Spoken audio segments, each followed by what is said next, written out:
Hi, എൻ്റെ Azerbaijan യാത്രകളുടെ പുതിയൊരു എപ്പിസോഡിലേക്ക് സ്വാഗതം. ഞാനിപ്പോൾ അസർബൈജാൻ തലസ്ഥാനമായ ബാക്കുവിലാണ്. ഞങ്ങൾ താമസിക്കുന്ന ഹോട്ടലാണിത്. പഴയ ഒരു പ്രോപ്പർട്ടി ആണെങ്കിലും വൃത്തിയുള്ള എല്ലാ സൗകര്യങ്ങളും ഉള്ള ഒരു ഹോട്ടലാണ്. ഇന്ത്യൻ ബ്രേക്ക്ഫാസ്റ്റ് അല്ലെങ്കിലും വിഭവങ്ങളൊക്കെ ഗംഭീരമായിരുന്നു. ഇവിടെ താമസിക്കുന്ന ഇന്ത്യക്കാർക്ക് വേണ്ടി മെനുവിൽ പൂരി, സമൂസ പോലുള്ള ചില വിഭവങ്ങളും അവർ ഉൾപ്പെടുത്തിയിട്ടുണ്ട്. ധാരാളം ഇന്ത്യക്കാർ വന്ന് താമസിക്കുന്ന ഒരു ഹോട്ടലാണിത്.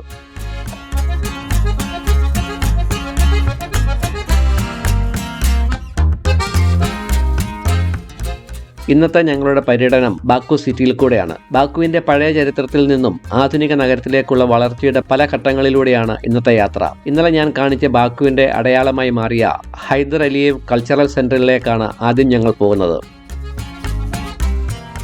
അസർബൈജാൻ തലസ്ഥാനമായ ബാക്കു രാജ്യത്തെ ഏറ്റവും വലിയ നഗരം മാത്രമല്ല, സാംസ്കാരിക, സാമ്പത്തിക, രാഷ്ട്രീയ കേന്ദ്രം കൂടിയാണ്. കോക്കസസ് മേഖലയിലെ ഏറ്റവും ചലനാത്മക നഗരങ്ങളിലൊന്നായ ബാക്കു പുരാതന ചരിത്രത്തിന്റെയും ആധുനിക നവീകരണത്തിന്റെയും രാഷ്ട്രതന്ത്രത്തിന്റെയും സവിശേഷമായ ഒരു മിശ്രിതമാണ്. കാസ്പിയൻ കടലിന്റെ പടിഞ്ഞാറൻ തീരത്ത് അപ്ഷറോൺ പെനിൻസുലയുടെ തെക്കേ അറ്റത്ത് സ്ഥിതി ചെയ്യുന്ന ബാക്കു പ്രകൃതിവാതക നിക്ഷേപങ്ങൾക്ക് പേരുകേട്ടതാണ്. തണുപ്പ് രാജ്യങ്ങളായ റഷ്യ, അർമേനിയ, ജോർജിയ എന്നിവയുമായി അതിർത്തി പങ്കിടുന്നുണ്ടെങ്കിലും ബാക്കുവിൽ ശൈത്യകാലത്ത് താപനില 5 ഡിഗ്രി സെൽഷ്യസിൽ താഴെ എത്തുന്നത് വളരെ അപൂർവമാണ്. വേനൽക്കാലത്ത് ശരാശരി താപനില 30-35 ഡിഗ്രി വരെ എത്താറുണ്ട്.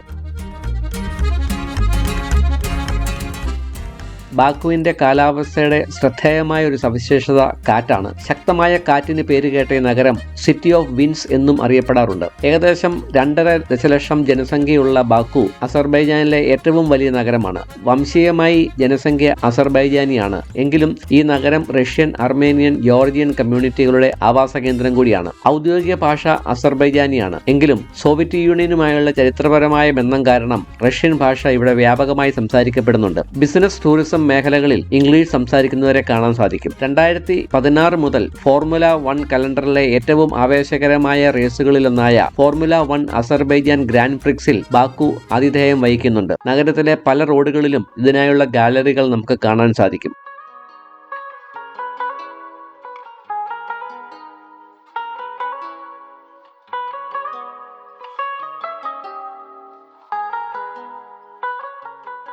പ്രശസ്ത ഇറാഖി ബ്രിട്ടീഷ് വാസ്തുശില്പിയായ സഹാ ഹാദിദ് രൂപകൽപ്പന ചെയ്ത അസർബൈജാനിലെ ബാക്കുവിലുള്ള ഹൈദർ അലിയേവ് സെന്റർ രാജ്യത്തിന്റെ ആധുനികവൽക്കരണത്തിന്റെയും സാംസ്കാരിക പരിണാമത്തിന്റെയും പ്രതീകമായ ലോകത്തിലെ ഏറ്റവും നൂതനമായ വാസ്തുവിദ്യാ ലാൻഡ്മാർക്കുകളിൽ ഒന്നാണ്. 2007 കമ്മീഷൻ ചെയ്യുകയും 2012 പൂർത്തിയാക്കുകയും ചെയ്ത ഈ കേന്ദ്രം അസർബൈജാനിലെ 3ാമത്തെ പ്രസിഡന്റായ ഹൈദർ അലിയേവിനുള്ള ബഹുമാനമായും രാജ്യത്തിന്റെ 21ാം നൂറ്റാണ്ടിലെ സാംസ്കാരിക നവോത്ഥാനത്തിന്റെ പ്രതീകമായും സമർപ്പിക്കപ്പെട്ടിരിക്കുന്നു. അതിവേഗം വളരുന്ന അസർബൈജാനിൽ പിതാവിന്റെ പൈതൃകത്തെ ആദരിക്കുന്നതിനായി മകൻ ഇൽഹാം അലിയേവ് നടത്തുന്ന വിശാലമായ ശ്രമത്തിന്റെ ഭാഗമാണ് ഈ സമുച്ചയം. പരമ്പരാഗത വാസ്തുവിദ്യയിൽ നിന്നും വ്യത്യസ്തമായി തടസ്സങ്ങളില്ലാതെ ഒഴുകുന്ന രൂപത്തിലുള്ള ഇതിന്റെ രൂപകൽപ്പന രാജ്യത്തിന്റെ സോവിയറ്റ് ഭൂതകാലത്തിൽ നിന്നുള്ള അകൽച്ചയുടെയും ആധുനികതയുടെ ഭാവിയിലേക്കുള്ള മാറ്റത്തിന്റെയും പ്രതിഫലനമാണ്.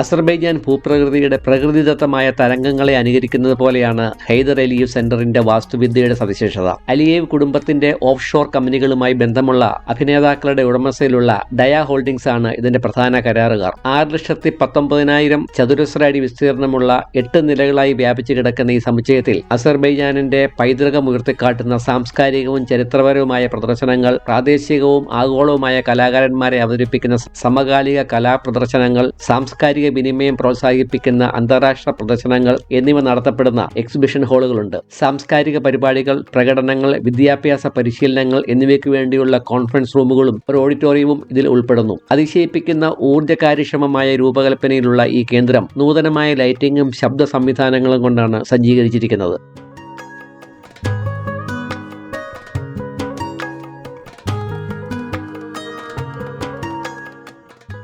വിന്റേജ് കാറുകളുടെ ഒരു ശേഖരം പ്രദർശിപ്പിക്കുന്ന ഇവിടുത്തെ ക്ലാസിക് കാർ മ്യൂസിയം ഒരു പ്രധാന ആകർഷണമാണ്. കാറുകളുടെ രൂപകൽപ്പനയുടെയും സാങ്കേതിക വിദ്യയുടെയും പല തലങ്ങൾ എടുത്തു കാട്ടുന്ന വിവിധ കാലഘട്ടങ്ങളിൽ നിന്നുള്ള അപൂർവവും സവിശേഷവുമായ മോഡലുകൾ ഉൾപ്പെടെ ക്ലാസിക് വാഹനങ്ങളുടെ ശ്രദ്ധേയമായ ഒരു നിരയാണ് ഈ മ്യൂസിയം അവതരിപ്പിക്കുന്നത്. ഓട്ടോമോട്ടീവ് ചരിത്രത്തിലേക്ക് ഒരു കാഴ്ച നൽകുന്ന ഈ ശേഖരത്തിൽ പ്രശസ്ത ബ്രാൻഡുകളിൽ നിന്നുള്ള ചരിത്രപരമായ കാറുകൾ ഉൾപ്പെടുന്നു. 19ാം നൂറ്റാണ്ടിന്റെ അവസാനം തുടങ്ങിയ ഓട്ടോമോട്ടീവ് വ്യവസായത്തിന്റെ ആരംഭം മുതൽ Germany, USA, France France, Italy, great Britain, മുൻ സോവിയറ്റ് റിപ്പബ്ലിക്കുകൾ എന്നിവിടങ്ങളിൽ നിർമ്മിച്ച കാറുകളുടെ ഈ ശേഖരത്തിൽ യുദ്ധത്തിന് മുമ്പുള്ള റഷ്യൻ കാറുകൾ മുതൽ ബുഗാട്ടി വെയ്റോൺ വരെയുള്ള 70-ൽ പരം കാറുകൾ ഇവിടെ കാണാൻ കഴിയും.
ഈ അതിശയകരമായ വാസ്തുവിദ്യയുടെ മാറ്റുകൂട്ടുവാനായി ആധുനിക കലയെ അസർബൈജാനി സംസ്കാരത്തിന്റെ ഘടകങ്ങളുമായി സംയോജിപ്പിക്കുന്ന തരത്തിലുള്ള നിരവധി ശില്പങ്ങൾ പുറത്തു സ്ഥാപിച്ചിട്ടുണ്ട്. നിർമ്മാണ ഘടനയിൽ ഒരു നേർരേഖ പോലും ഇല്ലാതെ നിർമ്മിച്ചിരിക്കുന്ന ഈ അതിശയകരമായ കെട്ടിടം 2014 ലണ്ടൻ ഡിസൈൻ മ്യൂസിയത്തിന്റെ design of the year award നേടിയിട്ടുണ്ട്. അസർബൈജാന്റെ ചരിത്രത്തിലേക്കും ഹൈദർ അലിയേവിന്റെ പൈതൃകത്തിലേക്ക് ഉൾക്കാഴ്ച നൽകുന്ന അലിയേവ് മ്യൂസിയം തീർച്ചയായും സന്ദർശിക്കേണ്ട ഒരു സ്ഥലമാണ്.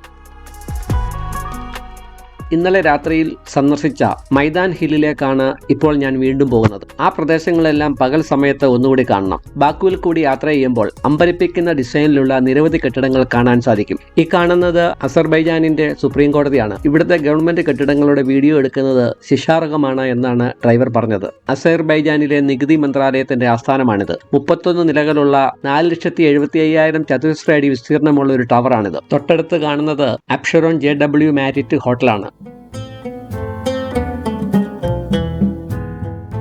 കാസ്പിയൻ കടലിന്റെയും നഗര സ്കൈലൈനിന്റെയും അതിശയകരമായ കാഴ്ചകൾ വാഗ്ദാനം ചെയ്യുന്ന അസർബൈജാനിലെ സെൻട്രൽ ബാക്കുവിലെ ഒരു പ്രമുഖ പാർപ്പിട വാണിജ്യ മേഖലയാണ് മൈതാൻ ഹിൽ. ബാക്കു ബൊളിവാർഡിന് വടക്ക് സ്ഥിതി ചെയ്യുന്ന ഈ പ്രദേശം അമ്പരചുംബികളായ റെസിഡൻഷ്യൽ കെട്ടിടങ്ങൾ, വാണിജ്യ ഇടങ്ങൾ, ഓഫീസുകൾ, ആഡംബര ഹോട്ടലുകൾ എന്നിവയാൽ ശ്രദ്ധേയമായ പ്രദേശമാണ്. ഇവിടെ സ്ഥിതി ചെയ്യുന്ന മില്ലി മജ്ലിസ് എന്നറിയപ്പെടുന്ന അസർബൈജാൻ പാർലമെന്റ്, പ്രസിഡന്റിന്റെ അഡ്മിനിസ്ട്രേറ്റീവ് ഓഫീസ്, വിവിധ മന്ത്രാലയങ്ങൾ എന്നിവ പോലുള്ള പ്രധാന സർക്കാർ മന്ദിരങ്ങൾ ഈ സ്ഥലത്തിന്റെ പ്രാധാന്യം വർദ്ധിപ്പിക്കുന്നു.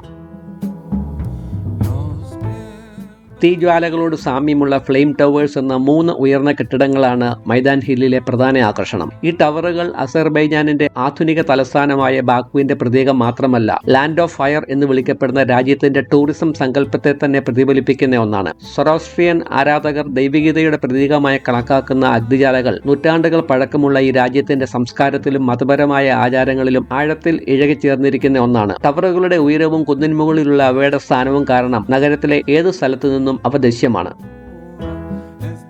2007 ആരംഭിച്ച ടവറുകളുടെ നിർമ്മാണം 2012 $350 മില്യൺ ചെലവിലാണ് പൂർത്തിയാക്കിയത്. നേരത്തെ കണ്ട ഹൈദർ അലീവ് സെന്റർ നിർമ്മിച്ച ദിയ ഹോൾഡിംഗ്സ് തന്നെയാണ് ഇതും നിർമ്മിച്ചത്. 25 ലക്ഷം ചതുരശ്ര അടി വിസ്തീർണമുള്ള 3 ടവറുകൾ ഈ സമുച്ചയത്തിൽ ഉൾപ്പെടുന്നു. ഈ 3 കെട്ടിടങ്ങളിലായി 33 നിലകളിലായി 130 റെസിഡൻഷ്യൽ അപ്പാർട്ട്മെന്റുകളുണ്ട്. 597 അടി ഉയരമുള്ള ഏറ്റവും ഉയരമുള്ള ടവറിലാണ് 250 മുറികളും 61 സർവീസ് അപ്പാർട്ട്മെന്റുകളും അടങ്ങുന്ന ഫെയർമോൺ ഹോട്ടൽ സ്ഥിതി ചെയ്യുന്നത്. ഓസ്റാം കമ്പനി വിതരണം ചെയ്ത 10,000-ലധികം ഹൈ പവർ LED സ്ക്രീനുകളാൽ പൊതിഞ്ഞിരിക്കുന്ന ഈ ടവറുകളിൽ അസർബൈജാനി പതാകയും അത് വീശുന്ന ഒരാളുടെ രൂപവും തീജ്വാലകളും മിന്നിമറയുന്നത് നഗരത്തിന്റെ ഏറ്റവും ദൂരെയുള്ള സ്ഥലങ്ങളിൽ നിന്ന് പോലും ദൃശ്യമാണ്.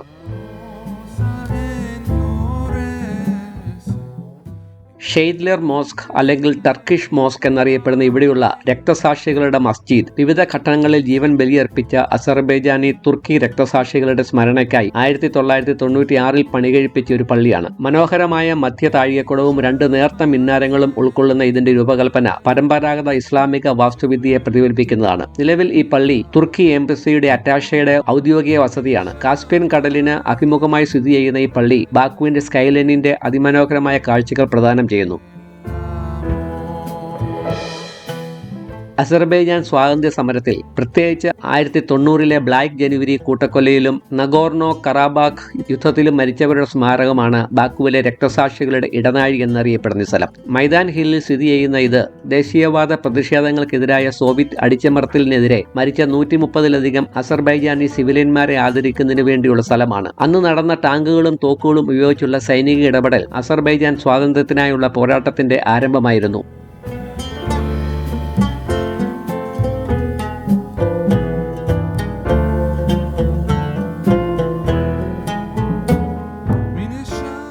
രക്തസാക്ഷികളുടെ പേരുകളും ഫോട്ടോകളും ആലേഖനം ചെയ്ത പുഷ്പങ്ങൾ കൊണ്ട് അലങ്കരിച്ചിരിക്കുന്ന ഇവിടെയുള്ള കറുത്ത ഗ്രാനൈറ്റ് ശവകുടീരങ്ങളുടെ നിരകൾ ബഹുമാനത്തിന്റെയും സ്മരണകളുടെയും പ്രതീകമാണ്. 1-ാം ലോകമഹായുദ്ധത്തിന്റെയും റഷ്യൻ ആഭ്യന്തര യുദ്ധത്തിന്റെയും അവസാന നാളുകളിൽ റഷ്യൻ സാമ്രാജ്യത്തിന്റെ തകർച്ചയ്ക്ക് ശേഷം ഈ പ്രദേശത്തിന്റെ നിയന്ത്രണത്തിനായി വിവിധ വിഭാഗങ്ങൾ മത്സരിച്ചതിനാൽ ബാക്കുവിൽ യുദ്ധം പൊട്ടിപ്പുറപ്പെട്ടു. ഒരു ചെറിയ ബ്രിട്ടീഷ് സൈന്യം ഉൾപ്പെടെ നിരവധി പേർ കൊല്ലപ്പെട്ടു. തുടക്കത്തിൽ ഏകദേശം 15,000 പേരെ അടക്കം ചെയ്തിരുന്ന ഈ സ്ഥലം ഒരു മുസ്ലിം സെമിത്തേരിയായിട്ടാണ് പ്രവർത്തിച്ചിരുന്നത്. ബോൾഷെവിക്കുകൾ അധികാരമേറ്റതിനു ശേഷം സെമിത്തേരി നശിപ്പിക്കപ്പെടുകയും പകരം ഒരു ബോൾഷെവിക് നേതാവിന്റെ പ്രതിമയുള്ള അമ്യൂസ്മെന്റ് പാർക്ക് സ്ഥാപിക്കുകയും ചെയ്തു. പിന്നീട് സോവിയറ്റ് യൂണിയന്റെ തകർച്ചയെ തുടർന്ന് പ്രതിമയും പാർക്കും നീക്കം ചെയ്യുകയും ദേശീയ നായകന്മാരുടെ സ്മാരകമായി സൈറ്റ് പുനഃസ്ഥാപിക്കുകയും ചെയ്തു. ഇടനാഴിയുടെ അങ്ങേയറ്റത്ത് സങ്കീർണമായി രൂപകൽപ്പന ചെയ്തിരിക്കുന്ന ഒരു പവിലിയനിൽ സ്ഥാപിച്ചിരിക്കുന്ന എറ്റേണൽ ഫ്ലെയിം സ്ഥിതി ചെയ്യുന്നു. ശാന്തവും ഗംഭീരവുമായ അന്തരീക്ഷം പ്രദാനം ചെയ്യുന്ന സങ്കീർണമായ ഇസ്ലാമിക ശൈലിയിലുള്ള കമാനങ്ങൾ ഉൾക്കൊള്ളുന്ന പവിലിയൻ പോലുള്ള ഘടനയിലാണ് സ്മാരകം സ്ഥിതി ചെയ്യുന്നത്. 1990 ബ്ലാക്ക് ജാനുവരി സംഭവങ്ങളിലും രാജ്യത്തിന്റെ സ്വാതന്ത്ര്യത്തിനും പരമാധികാരത്തിനും വേണ്ടിയുള്ള മറ്റ് പോരാട്ടങ്ങളിൽ ജീവൻ നഷ്ടപ്പെട്ട അസർബൈജാനി രക്തസാക്ഷികൾക്കുള്ള ദേശീയ സ്മരണയുടെയും ആദരവിന്റെയും പ്രതീകമാണിത്. പ്രസിഡന്റ് ഹെയ്ദർ അലിയേവിന്റെ താൽപര്യപ്രകാരം അദ്ദേഹത്തിന്റെ $1 ബില്യൺ ധനസഹായത്തോടെ വാസ്തുശില്പിയായ എൽബെ ഗാസിംസാഡെ സൃഷ്ടിച്ച ഈ സ്മാരകം 1998 ഒക്ടോബറിലാണ് ഉദ്ഘാടനം ചെയ്തത്. മുകളിൽ സ്വർണ്ണ ഫ്രെയിമുള്ള ഗ്ലാസ് താഴികക്കുടമുള്ള ഈ പവിലിയനിലെ 8 പോയിന്റുള്ള നക്ഷത്ര കിരീടത്തിന് മുകളിലാണ് ജീവൻ ബലിയർപ്പിച്ചവരുടെ നിത്യസ്മരണയെ പ്രതിനിധീകരിക്കുന്ന അനശ്വരമായ ജ്വാല സ്ഥിതി ചെയ്യുന്നത്. ഉയരമുള്ള സ്ഥലത്ത് സ്ഥിതി ചെയ്യുന്ന ഈ ഫ്ലെയിം മെമ്മോറിയൽ ബാക്കുവിന്റെ നഗരദൃശ്യങ്ങൾ, കാസ്പിയൻ കടൽ എന്നിവയുടെ അതിശയകരമായ കാഴ്ചകൾ നൽകുന്നു. ഇവിടെ നിന്നും പശ്ചാത്തലത്തിൽ ഫ്ലെയിം ടവേഴ്സിന്റെ മനോഹരമായ ദൃശ്യം ആസ്വദിക്കാൻ സാധിക്കും. ഒലിവ് മരങ്ങൾ നിറഞ്ഞ ഇവിടുന്നുള്ള താഴേക്കുള്ള പടികൾ ഇറങ്ങിയാൽ ബാക്കു ബൊളിവിയാഡിലും അവിടെ നിന്ന് ഓൾഡ് സിറ്റിയിലും എത്താം. കുറഞ്ഞത് 12-ാം നൂറ്റാണ്ടിലേതെന്ന് കരുതപ്പെടുന്ന, അതായത് 900 വർഷത്തിലേറെ പഴക്കമുള്ള അസർബൈജാന്റെ തലസ്ഥാനമായിരുന്ന പ്രദേശം മധ്യകാലഘട്ടത്തിലെ നിരവധി ഘടനകളാൽ സമ്പന്നമാണ്. പുരാതന കാലം മുതൽ ജനവാസമുണ്ടായിരുന്ന ആ സ്ഥലങ്ങളിലെയൊക്കെ കാഴ്ചകൾ അടുത്ത വീഡിയോയിൽ കാണാം.